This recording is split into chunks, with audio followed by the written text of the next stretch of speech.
Starting with problem number 6, it states that we need to find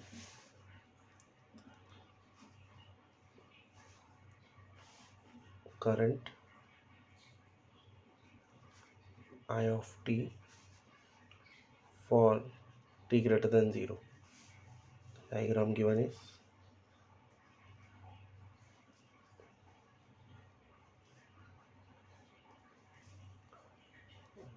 the switch, resistance and an inductor. This is 0.2 Henry. This is 50 amperes.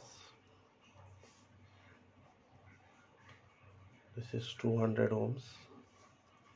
This is 100 ohms. This is 40 ohms. Now we start with at t equals to 0 minus. The switch is open, so we'll redraw the circuit at t is equal to 0 minus. We'll try to find the current, whether it will flow through 0.2 Henry. So we can find whether it has reached the steady state condition. The switch is open, so I need not draw the switch again. So here if I replace it with short circuit, current is flowing through the inductor which was initially shown in this case. Now at t is equal to 0 minus, we replace it with short circuit. But since this resistance is in parallel with the short circuit branch, this resistance will become redundant. So I can redraw the circuit as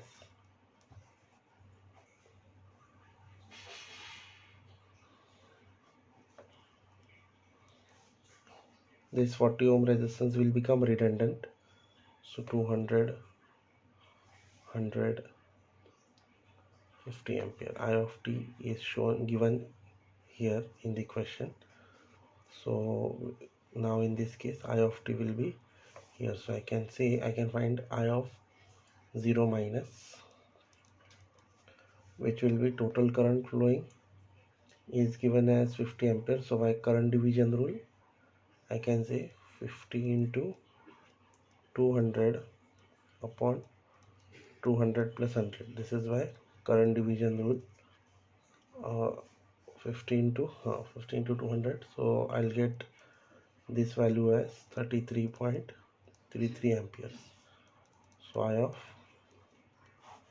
0 minus we have got. Now the current at t is equal to 0 plus, the diagram will be same.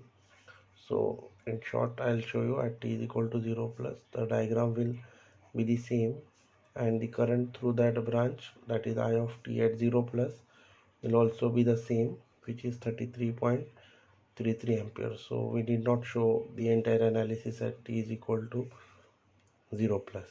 So straight away we'll go for t greater than 0. So in this case the diagram will look like this. You'll have 50 ampere, 200 ohms, the switch will be closed,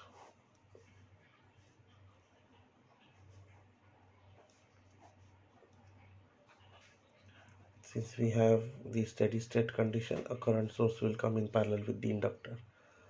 It's 100 ohms, 40 ohms, 0.2 Henry, and this we have got 33.33 amperes. Because of short circuit, this will become redundant. So the equivalent circuit for this will be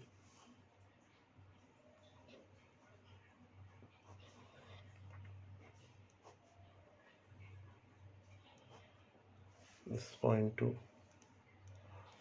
This will be the equivalent circuit, 100 ohms, 40 ohms, 0.2 Henry, 33.33 amperes. Now we can find an equivalent of this, which will come to 28.57 ohms. inductor 0.2 Henry and a current source 33.33 amperes.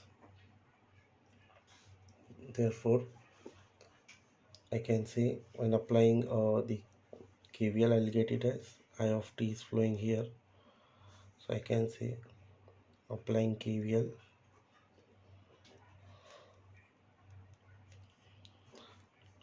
minus 28.57 I of t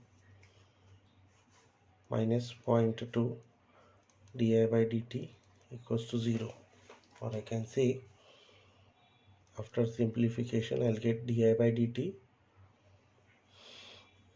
plus 142.5 I of t equals to 0. So we can find by the P and Q method our I of t equation will be C e raised to minus p, since Q is 0, minus e raised to 142.5 t e raised to minus p t.